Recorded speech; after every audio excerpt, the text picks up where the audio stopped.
ಮಹಿಳಾ ಮತ್ತು ಮಕ್ಕಳ ಅಭಿವೃದ್ಧಿ.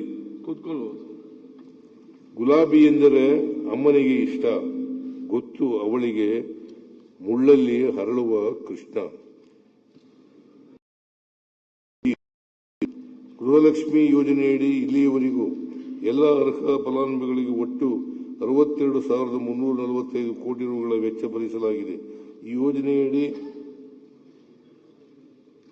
1.24 ಕೋಟಿ ಫಲಾನುಭವಿಗಳಿಗೆ ಯಶಸ್ವಿಯಾಗಿ ಧನ ಸಹಾಯ ಪಾವತಿಸಲಾಗುತ್ತಿದೆ. ಪ್ರಸಕ್ತ ಸಾಲಿನಲ್ಲಿ ಈ ಯೋಜನೆಯಡಿ 28,608 ಕೋಟಿ ರುಗಳನ್ನು ಮೀಸಲಿರಿಸಿದೆ. ಮಹಿಳೆಯರು ಮತ್ತು ಮಕ್ಕಳಿಗೆ ಸಂಕಷ್ಟದ ಸಂದರ್ಭದಲ್ಲಿ ತಕ್ಷಣದ ರಕ್ಷಣೆ ನೀಡುವ ಉದ್ದೇಶದಿಂದ ಅಕ್ಕಪಡೆ ಯೋಜನೆಯನ್ನು ಗೃಹ ಇಲಾಖೆಯ ಸಹಯೋಗದೊಂದಿಗೆ ಎಲ್ಲ ಜಿಲ್ಲೆಗಳಲ್ಲಿ ಯಶಸ್ವಿಯಾಗಿ ಅನುಷ್ಠಾನಗೊಳಿಸಲಾಗಿದೆ. ರಾಜ್ಯದಲ್ಲಿ ಕಾರ್ಯನಿರ್ವಹಿಸುತ್ತಿರುವ 1,39,844 ಅಂಗನವಾಡಿ ಸಹಾಯಕರಿಗೆ ಹೆಚ್ಚುವರಿಯಾಗಿ 1 ಜೊತೆ ಸಮವಸ್ತ್ರವನ್ನು ವಿತರಿಸಲಾಗುವುದು. ಮಾಜಿ ದೇವದಾಸಿಯರ ಹಾಗೂ ಲಿಂಗತ್ವ ಅಲ್ಪಸಂಖ್ಯಾತರ ಸ್ಥಿತಿಗತಿ ಅರಿಯಲು, ಪುನರ್ವಸತಿ ಕಲ್ಪಿಸಲು ಮತ್ತು ಸರ್ಕಾರದ ಸೌಲಭ್ಯಗಳನ್ನು ಒದಗಿಸುವ ಹಿನ್ನೆಲೆಯಲ್ಲಿ ಅವರ ನಿಖರ ಮಾಹಿತಿ ಸಂಗ್ರಹಿಸುವುದಕ್ಕಾಗಿ ಸಮೀಕ್ಷೆಗಳನ್ನು ಕೈಗೊಳ್ಳಲಾಗಿದೆ. ಮಾಜಿ ದೇವದಾಸಿಯರ ಮಕ್ಕಳಿಗೆ ಉನ್ನತ ಶಿಕ್ಷಣದ ಅವಕಾಶಗಳನ್ನು ವಿಸ್ತರಿಸುವುದರ ಜೊತೆಗೆ ಹೆಣ್ಣು ಮಕ್ಕಳಿಗೆ ಸ್ವಯಂ ಉದ್ಯೋಗ ಮತ್ತು ವೈಯಕ್ತಿಕ ಆದಾಯೋತ್ಪನ್ನ ಚಟುವಟಿಕೆಗಳನ್ನು ಕೈಗೊಳ್ಳಲು ಅಗತ್ಯ ಆರ್ಥಿಕ ಸಹಾಯ ನೀಡುವ ಕಾರ್ಯಕ್ರಮವನ್ನು ರೂಪಿಸಿ ಜಾರಿಗೆ ತರಲು 5 ಕೋಟಿ ರುಗಳನ್ನು ಮೀಸಲಿಡಲಾಗುವುದು.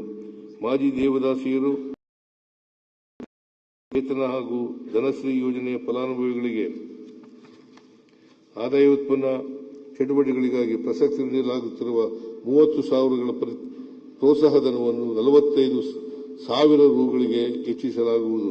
ಮಾದಕ ವ್ಯಸನಕ್ಕೆ ಒಳಗಾದ 18 ವರ್ಷದೊಳಗಿನ ಮಕ್ಕಳಿಗಾಗಿ ಪ್ರಾಯೋಗಿಕವಾಗಿ ಬೆಂಗಳೂರಿನ ನಿಮಾನ್ಸ್ ಹಾಗೂ ಧಾರವಾಡದ ಡಿಮಾನ್ಸ್ ಸಂಸ್ಥೆಗಳ ಸಹಯೋಗದೊಂದಿಗೆ ಮಾದಕ ವ್ಯಸನಿಗಳ ಪುನರ್ವಸತಿ ಕೇಂದ್ರಗಳನ್ನು ಪ್ರಾರಂಭಿಸಲಾಗುವುದು.